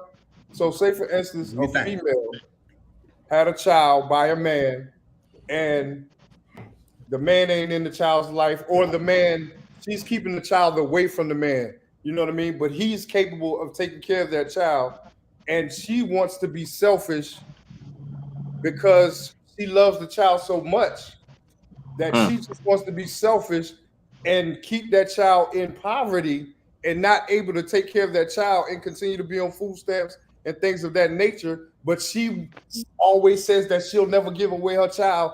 Would you consider that selfish when the child could have a better life either with his father or either up for adoption? Hey, I definitely agree with what you're saying about that. A lot of females are definitely selfish. Yeah, Definitely. that's selfish. Yeah. That's selfish. It's A definitely lot of selfish. females are Definitely. a lot of females are jealous of the father. You know, they jealous of the father maybe have a better house than the mom. He may be in a better situation with the mom. And every time the kids come over there, they come back, they see the difference. And a lot of women stop the kid from going over there because they feel like my kid is having a better time over there. My kid is coming back with these stories over there that I can't live up to over here. You know, I've seen that happen. I think a lot of women, emotional brothers, shit. I think a lot of That's that women. My emotional bad, shit. Mike. Huh? Go ahead, That's Mike. that emotional shit. That's the emotional shit to me. Cause you doing that, you being jealous of, you know what I'm saying, the kid going over there, and you know what I'm saying, whatever they do is whatever they do, and come back, and you know what I'm saying, the main priority is supposed to be the kids. You know, Right. it ain't about like what they did and all that. You should be glad they came back, you know, safe and sound. You know, no harm done. It should Right. be strict. That should be the main fact. It shouldn't be, oh, you did better. You went and did this. I need to try and top you. I need to go and, oh, you can't go back over there because I can't do this for you. It shouldn't be like that. Yeah, 'cause One thing to say. I've seen. One thing to say right quick. Now, this needs to be a different topic with females on the show because you'll see the difference within the responses. I promise you, you will. This is more of a logical way of thinking. Yes, You see what I'm saying? I think Yeah. that needs to be brought up again in the future, KJ. I agree. Hey, KJ, I need to be in that one too. Straight up. I know how many people you could put in at a time, but I want to be in that one for sure. Okay. I mean, we definitely can do it. We got number time. Ain't nothing like when the son come home and mom and he like I don't want to spend Christmas here. I want to spend Christmas at daddy house. You know, it happens sometimes, and the mom get upset, and now you can't see your son. You know. Hey, and then also like I ain't gonna lie, I done seen it a couple times too. It could be, you know, vice versa. It could be, you know, they love their mama and they ain't want to go around daddy. It's just different situations. Yeah. It all depends. Every situation is different. I mean, yeah, people build their connections how they build their connections. You know what I'm saying? I think when you see that, you typically see how the connections are formed amongst the children and the parent. To where you see like some might side more with the mother and some might side with the father. I think you typically see the balance of that, you know, how their connections are being built when they come into that. You know what I'm saying? And some people say, I've heard before, I don't know how true it is, but some people say before World War II, it wasn't even a thing for men to be at the home with the kid anyway. So, I mean, if we compare it to those times, a lot of men are in their kids' life more than then. Because at that time, I know women didn't work, and a lot of men had to be out, but they were saying it wasn't even a thing for men to even be up under their kids a lot like that. You know, so I mean, this is fairly over the last 50, 60 years that men have started being at the home with the kid and having to even be there. But before a time frame, people didn't even expect the man to be in the house like that. I mean, most people don't realize like the whole draft situation was why a lot of the child support stuff came into place in the first place. Now, I don't think a lot of people understand that. Like a lot of these benefits and stuff like that come for the women because of the era of the draft, where they were literally removing men to where they couldn't be there. That women still had to be taken care of, or the family still had to be taken care of within the man's absence. It ain't always just predicated upon a man just not doing what he's supposed to do.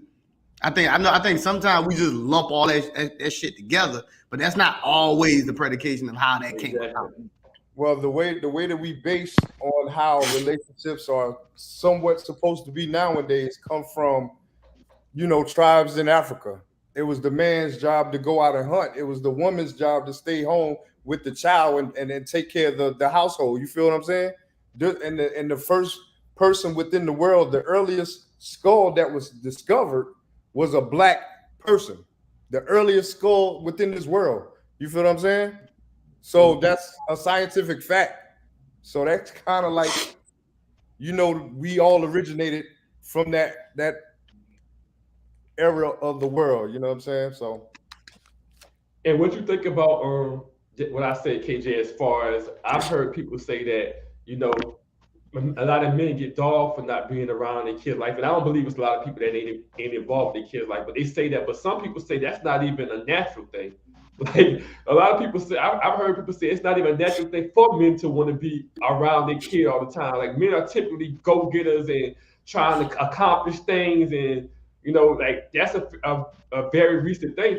I heard people say that. I don't know how true that is, but I don't know how that would relate to like animals and shit like that. Like, is that not a natural thing for men to even want to be around their kids all the time like that? So it's a good question, but it's also loaded, and there's many different ways to approach this, and I'm gonna go through a couple. You got some men who, because they take these roles of being a provider, they walk these paths of their job is to provide. So they typically, depend on their career paths or whatever they do, they typically spend more time away from their family because they're doing what they're supposed to do as far as providing and building and things of this nature too. And then we also get another side too. Like sometimes, like because we so out of order with how we go about approaching family, that we forget that a lot of I use the saying "ooh babies," that a lot of us are ooh babies, which is simply saying that our parent, my father sleeping with my mother did that. My father wanted to be a father because he slept with my mother. You know what I'm saying? They had sex and then oops, you pregnant. Now we have to do a child. We have to have a child. A lot of these guys, they're not ready to be fathers, and they don't want to be fathers at the same time too. So I also understand the sentiment of people when they do choose to walk away, because a lot of times people aren't prepared for the situation. They were just having sex with a young woman irresponsibly, of course. They're having sex irresponsibly, and then they get a child too. But I'm also a firm believer that just because you made the mistake and you slip up, that's not the best option for you to try to fulfill this position neither, because sometimes we over-demand people. So sometimes somebody can slip up and get a chick pregnant, and we be like, no, you need to man up and do whatever it is. But this person is so not ready for this position, he'll do way more damage in that child's life than if he was just to get the fuck out the way. And I think it's a loaded thing that comes with it. And it's like, we got to really take our time to understand these situations case by case. Because I know a lot of times we like to generalize and just throw everything in one basket and say, yo, they just not doing what they supposed to do. But I think we got to understand the layout. I think we got to understand the land. You know what I'm saying? Really understand what is really, really, really going on. So I do believe that there are some people who, like, there are people with them old mentalities. Like, they believe like, yo, your job is to be home with the kids. My job is to provide. So I go out here, I work. I come back, you know what I'm saying? I provide this right here. The kids see me. They know who I am. Of course, they love me to death. They know my job is to provide. I don't have time to go to these soccer games. I don't have time to go to this right because I got to work. I allow you to stay home, so you need to be at these games. But I got to work. And it all depends on the mentality or whichever position that you take as that person. Because I don't think there's a right or wrong in any aspect. I think that it becomes a dangerous level of pedigree when we get into the realms of neglect. Because if you really, really pay attention to children and what they yearn for, sometimes you got to cater more so to what it is that they're needed and the desires that come with it. But I mean, I don't think you're wrong for it, because I tell people all the time that being a parent, this parenting thing is a learning experience for both sides. It's a learning experience for the child, and it's a learning experience for the adult. There's no actual blueprint to do this thing. You get what I'm saying? Everybody likes to speak and act like they just know how to raise children. No, only thing you know is how you have been raised. And you typically move and do the things that you had liked within the way you've been raised, and you typically stray away from the things that you did not like when you were raised. So there's no blueprint to doing this. It's a learning experience. Anybody who got kids, and the majority of us on this panel, we have kids. We know this. Sometimes don't be too far beyond your years, but you got to understand that you have to learn and grow too. Because kids teach you a lot of things. Like me having daughters is what really built my patience and teach me my patience more than anything. Because little girls will try you and they're more tolerable than it is raising sons. Because sons, you approach it a little differently than raising girls. So like, listen, it's a learning experience, man. And I think it's just one of those things we just got to take the time and dive into and stop acting like we know everything and be willing to learn and grow with our children. So, I mean, if I ain't too long. Yeah, the one thing I like that was good. That was dope. The one thing I like that you said though is because when people talk about the breakdown of the Black community, a lot of times they highlight how women have become.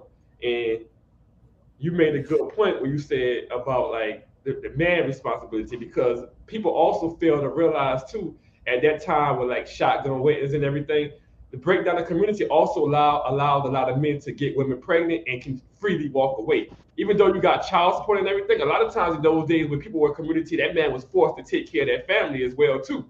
You know, with the shotgun weapon being put out the community. So men, they don't really talk about that side when they talk about how women, you know, how they become, because back in those days you couldn't just be getting everybody pregnant and just saying, hey, I don't want to be there as well. Right.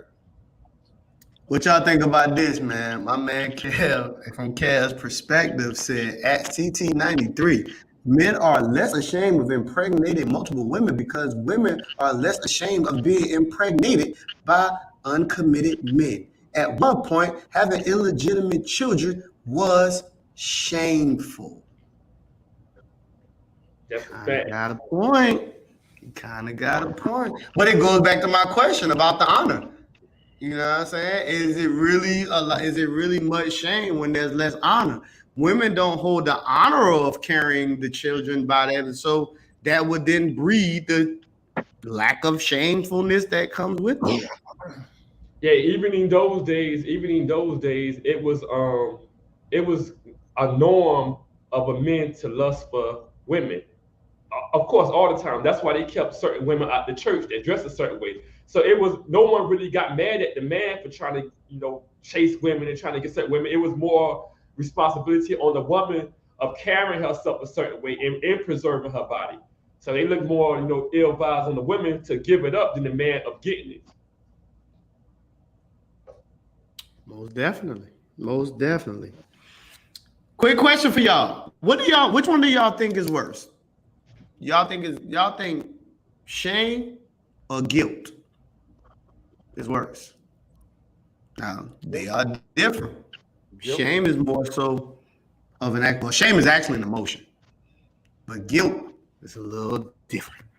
Which one y'all think is worse? And guilt is more usually with guilt, you know, for definition purposes, is for when most people, when you find yourself in a placement, it usually plays upon morale too. So it's for most people when they feel like they've committed a wrong act or they committed a crime or committed something that was offensive or committed something that had been bedelled or deemed as wrongdoing to some other person. Because shame doesn't necessarily has to be that into extent, but it can be because it depends on how your shame is built from your, you know, constructive circle. But which one do y'all think is worse? To be guilty or to be shameful? I think I'll say guilt because, like you said, guilt is that. Well, shame is like the emotion. That's what you feel, but when you feel guilty about that, You feel responsible. yeah, you feel responsible. You hold yourself accountable for that action, and that's what plays a part on your psyche. You know what I mean? Whether it be in a positive way to change, or whether it be in a negative way to go down that rabbit hole of thinking negative. I'm What gonna you go think, with shame. Man. Oh, You said which one? Nah, you my good. bad. Which one? You My bad. shame? I said I'm gonna go with shame. Just out of simple fact because I don't really care about what other people, you know what I'm saying? As far as that guilty stuff and all that and going out what somebody else whatever they got said as far as being guilty or something. Shame is more of basically like my own, you know, perspective of what I felt was what it was to me. And I don't care about other people's feelings or whatever. I care about, you know, my situation and how I felt about that situation. So I'm gonna just say shame. Jeremy, what I you would think, say, man? Which one you think is worse? Oh, my bad, Matt. You nah, go ahead, Joe. shame, Yeah, shame or guilt, man? I definitely agree with Mike Joe on shame, you know, because shame, like I said, that's something you embarrassed about. Shame can make you want to disappear and hide. You know, guilt, you know, yeah, I'm guilty of it, or, you know, you may hide that guilt or whatever, but that shame is, they both can kind of tie hand in hand, but I feel like the shame is something you embarrassed or you're not proud of, so you want to kind of, you know, hide and not show your face. So, you know, I agree with Mike J. Matt, what you think, man? Which one you think is worse to you? That shame or that guilt? I definitely disagree with Mike, Joe, and Jeremy. I think guilt is completely worse, and I don't think y'all thinking too deep into it because I would say the shame is more like personal doings. I know Mike Joe, you said you don't care about other people, but when I think of guilt, I think of something that you've done to someone else that you can't change. You know, a lot of times when people have guilt, it's based on the fact that they can't really do a lot with it. It's out of their control. Shame is something that to me, shame is temporary because that's going to change based around the circle that you're around anyway. You know, that shame is always going to be variable. Like if I'm driving, Mike Joe, if you're driving drunk and you got your sister or your girl in the car, you reckon they died. That's gonna be guilty. That's not gonna be shame. You're gonna feel guilt from that. That lasts long. That's a unbearable act. It's something you can't change. A lot of guilt, and that's how I look at when I think of guilt. I think of guilt as something that affects somebody else, and you can change something with you. You can't really change something. You don't have no control on how somebody else gets over something. If you impact somebody else, that's where a lot of guilt comes from. It's I hurt somebody, and I can't. The outcome of their life is altered because of me. The outcome of some other situation altered because of me, and I can't do nothing about it. But that guilt, isn't that dealing as guilt? That's dealing with basically you said law. So that's what what they got set as law. But wouldn't you feel shame from that because of what happened? Couldn't you carry that burden? Couldn't that shame that wouldn't be temporary? Couldn't you carry that as well?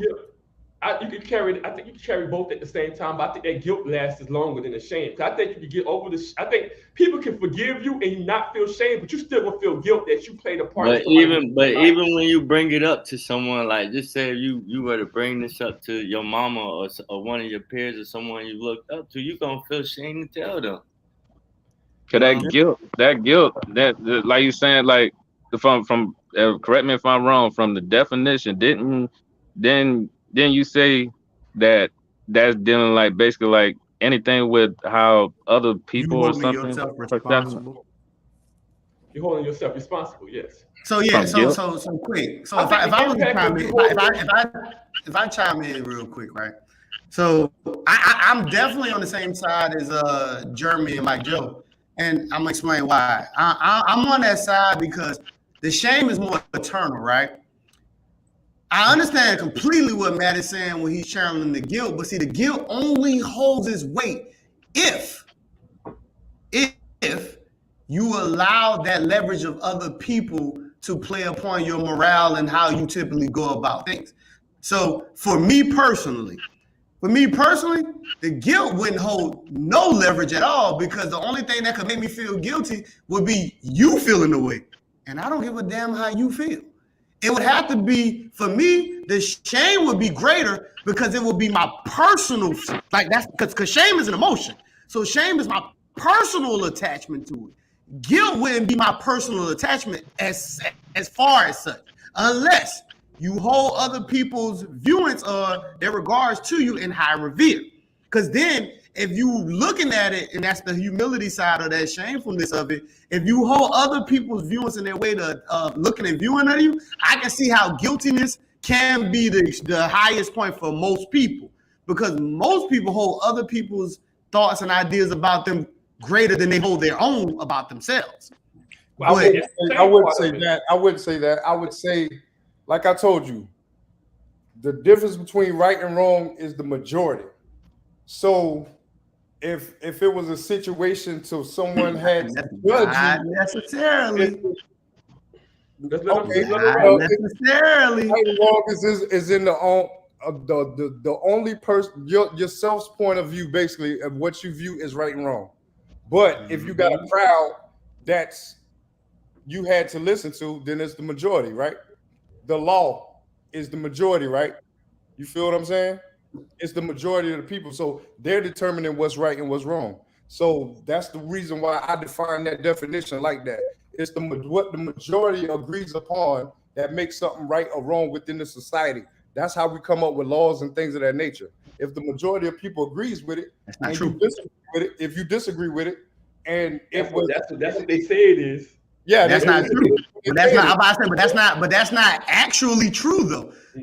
A lot of the laws and things that come place is not decided upon the majority of people. It's decided upon the people who sit in the room or upon these boards who make the decisions. See, when we talk about democracy, this is what we got to majority of people. You vote the people into the positions and they make the decision. Put him in the chair to go with him because they agree with his point of views.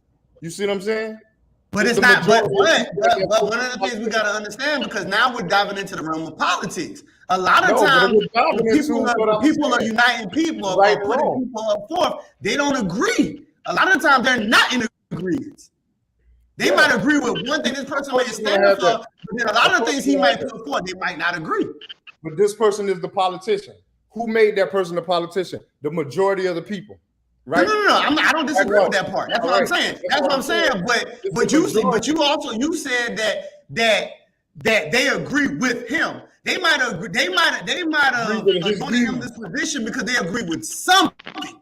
That doesn't mean the majority of things he addressed they agree with them.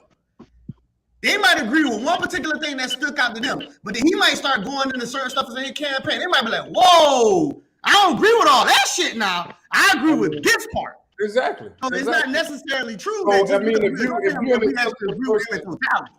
you're an intelligent person and you're going to vote for somebody, you're going to vote because you agree with the majority of his views, or you're going to vote because they're the best candidate for the job that agrees. That's closely.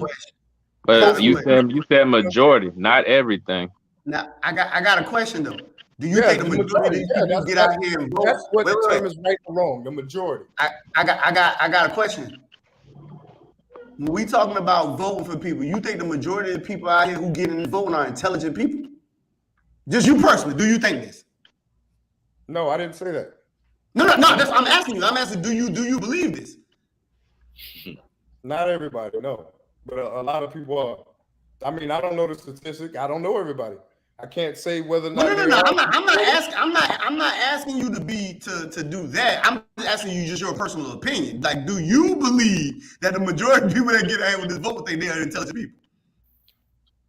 No, I wouldn't say. And I would agree with that as well. So to go back to your point that of all this, what you were just saying, the people who are doing the voting ain't even intelligent. Most of in my personal viewings.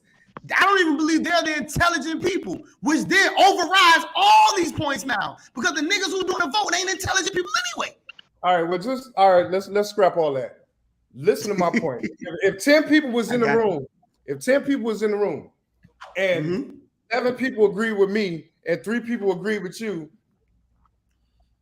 what side are you leaning on? Like what doesn't it make it more my side? Well, as far if there's a vote, then if we're running this concept of democracy, then we're going to go with the majority that rules. Yes, but I'm still going to lean on the side that I was standing on from the beginning. But I understand the democracy push, though. Yes, right.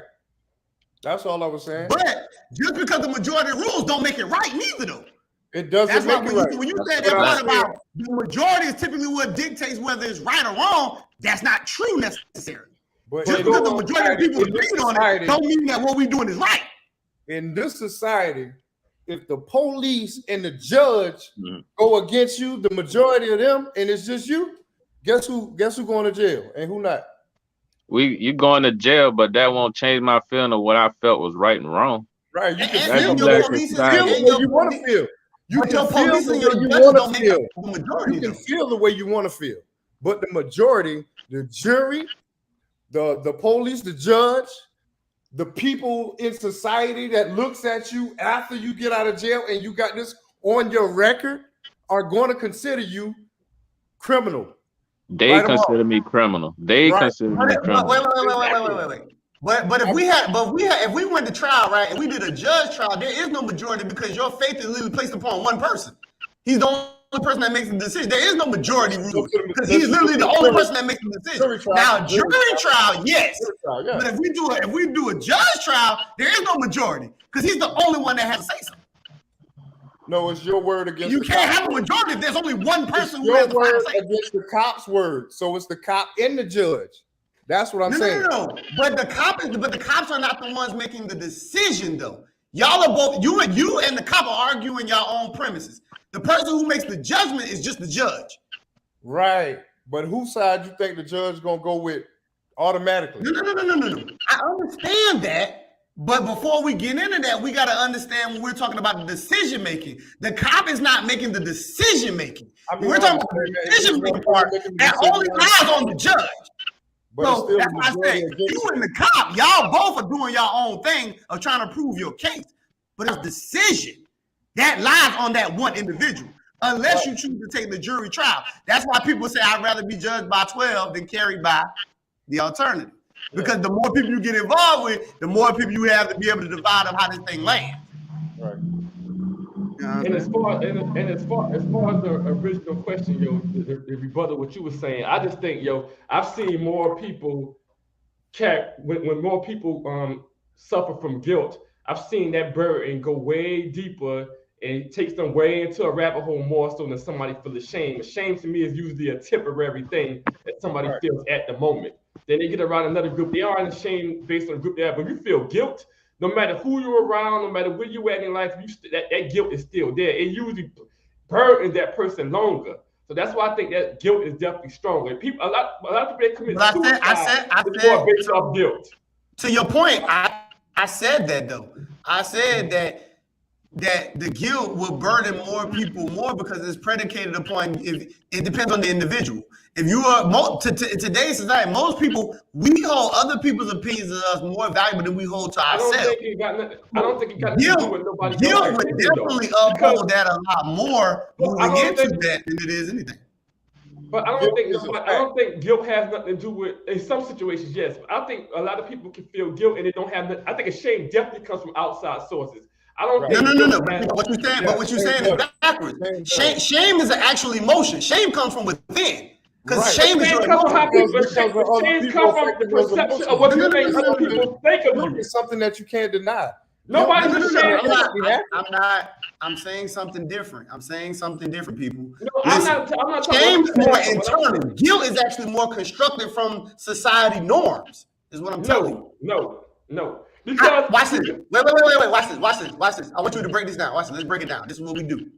If shame is literally a natural emotion, that's internal. Yes. How can that not be true then? If shame is your emotion, that's internal. Guilt is more so predicated upon societal norms, which then bleeds into the concepts of you being shamed. I think you're looking into guilt as far as the legality of how it operated in the judicial system. I'm looking at. I'm not looking at that. I'm not talking about law. I'm not addressing law at all. But what I'm saying is guilt is something you put amongst yourself. Guilt is something you putting on, you taking the blame for it. You're not worrying about what other people are thinking. Shame is the same thing because shame is an emotion. No, most people that feel shame because how other people deem them. Guilt is when you blame yourself. Listen. No. Wait. Y'all are saying it. When you do something and people judge you a certain way, that's when people feel shame. Let me say my point. Let me say my point. Y'all are saying no. I just want y'all to understand. Y'all are kind of saying it backwards. Guilt is what you feel predicated upon other people. Shame is literally an internal emotion. You're saying it back. You're saying it back. Let me make my point.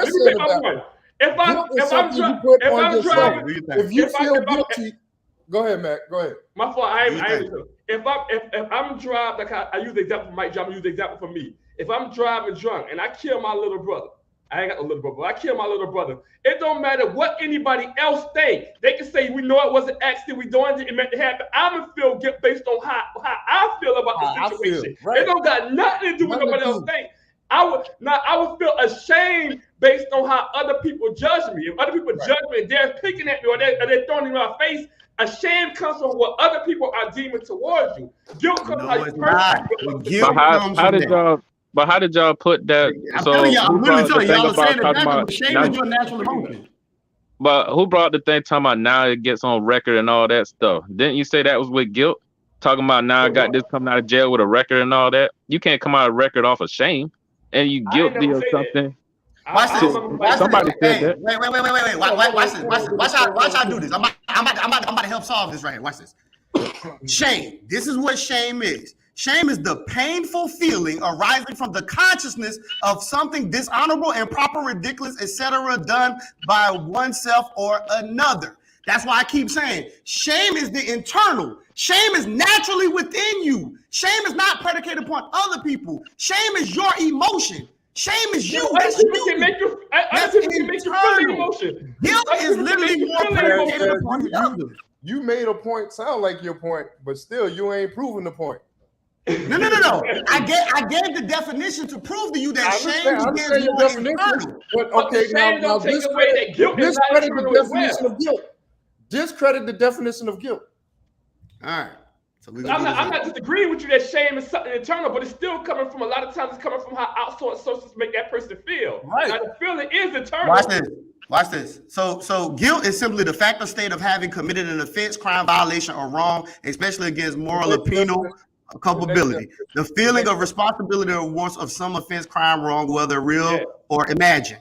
Conducted involving commission of such crimes wrong, to cause to feel guilty, followed by the enter. Now, realistically, we sing a lot of the same things, but a lot of people don't realize that shame starts first and then guilt comes after, because shame is literally the emotion first. You typically feel guilty because there is a shame, because you have to have the emotion first. Exactly. That's why Matt said shame is temporary. Well, no. That's what I'm saying. I'm not saying that one exists without the other. I'm not saying that one exists without the other. So that point you make is that no. I didn't say that either. The question I didn't say that neither. I just read the definition. I read the definition to highlight the point that one starts internally. So the one that starts naturally internally is more critical because it's actually the you. But you that's why I read the definition. Well, that's your opinion. I feel like the guilt myself. I mean, that's your opinion. But I feel like guilt is something that's going to stay with you, so to speak. You know what I mean? That's you. I feel like shame, and I'll tell y'all why. Let me know my train of thought. I feel like shame, and I'll tell y'all why. All right, I got a DUI, so we speaking on a DUI. I don't care about, I'm guilty of it, but I'm more ashamed of it. If anything, like if I was trying to go get a particular job, I'm going to feel more ashamed to tell them I got this DUI versus feel guilty about it. Yeah, and that makes sense. And then even within a relationship, what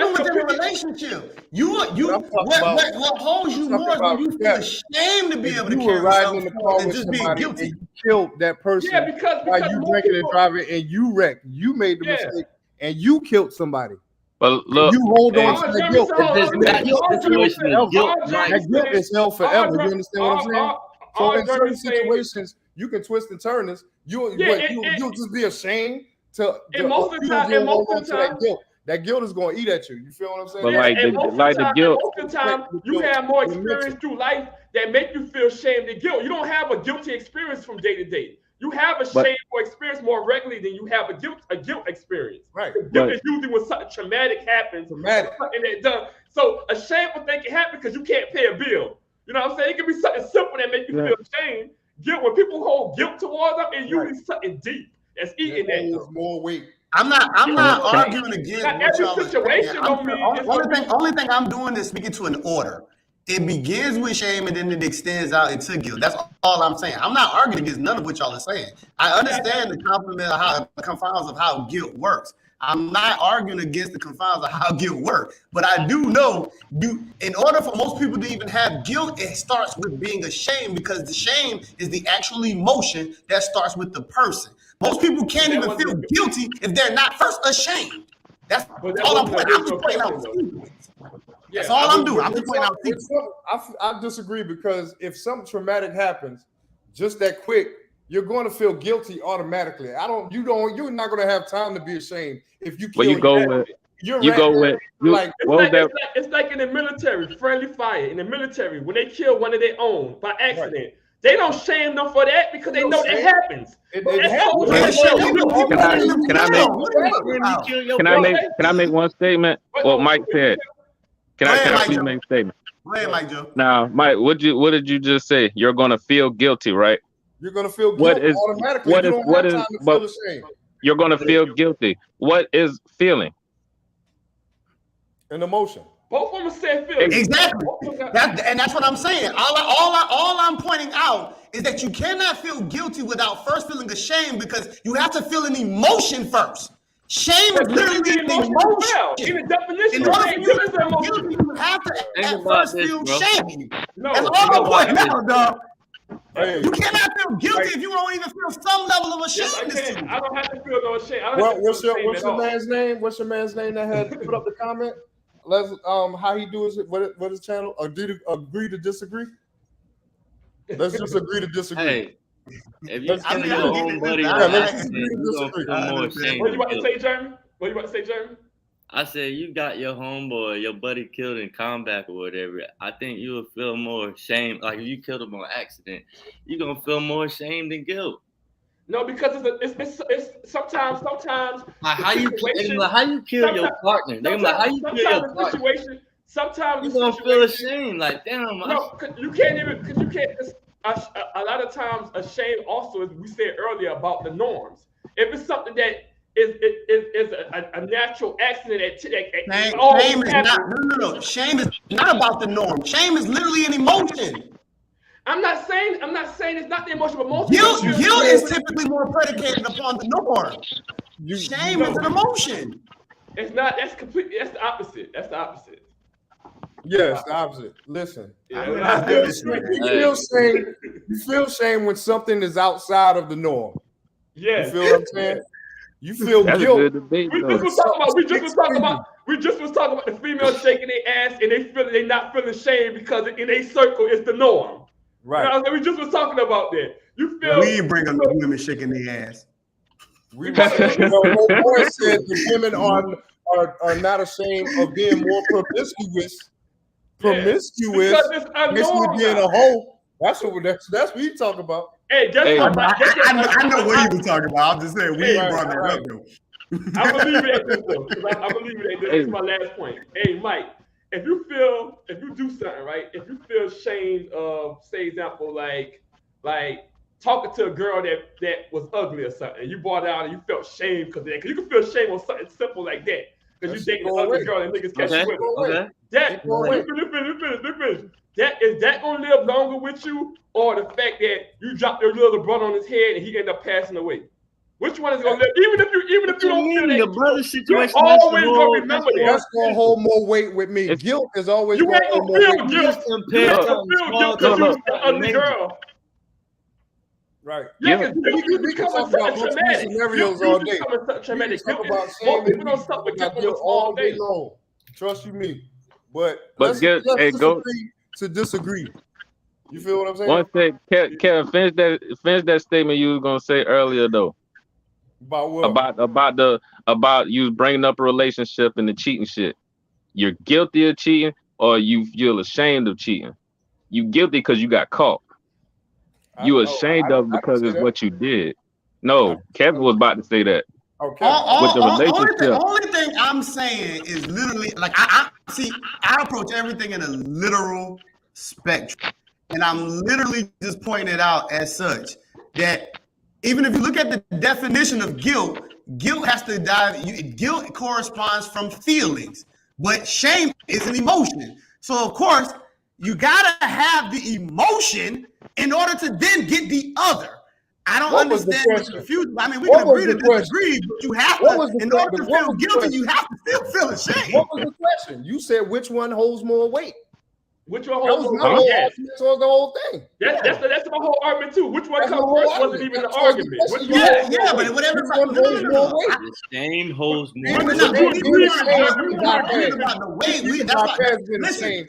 But if you're I guilty of wasn't something, you challenging hold the that weight guilt. of it. That's When I gonna was stick with you challenging, But forever. you said you agree with Mike J and Jeremy. You did say you agree Yeah, with their you did point. say that. So it means they said that weighs more.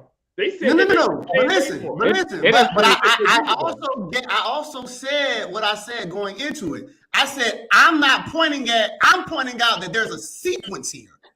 I said that. I said I'm doing it literally. There's a sequence. I'm not arguing which one holds more weight. That's not what I was doing. I was pointing out that there was a sequence. Yeah, That's all I was saying. And you you cannot have guilt without shame because shame is the emotion first. And then guilt addresses feeling. I'm just pointing out the sequence. That's all I'm doing. I'm not Yeah, but arguing any none of emotion- what you brothers now. are saying. I can Any understand emotion- that now. Pointing out any that there is a emotion- sequence. But we make And it holds more weight. But we make It holds seem weight like to you. any emotion, Because sadness is the emotion. We make it seem like any emotion is tied to shame. Every emotion isn't tied to shame. First of all, we're not making none of that same because everything you just said, nobody said. No, but every time you say that emotion come first, you tie it to shame. You can say that emotion come first, and shame has to come first. No, shame is an emotion itself. No, shame is an emotion. You feel like you right. I agree with you. Right. I feel like I'm right. You feel like you right. Though. Let's agree to disagree. How about that's that? probably, hey, that's the only way to come out of that, bro. Hey, man, let's agree to disagree. Believe what you want to believe, but you ain't gonna change my mind. That wasn't what it was about. It was not a concept about trying to force change upon anyone's mind. All we were literally discussing, you know what I'm saying, which, like, when the question was posed about which one holds more weight, it was a personal thing. That's why I said I was never arguing the personal aspect of it. That's why I kept saying I was just pointing out that there was a sequence.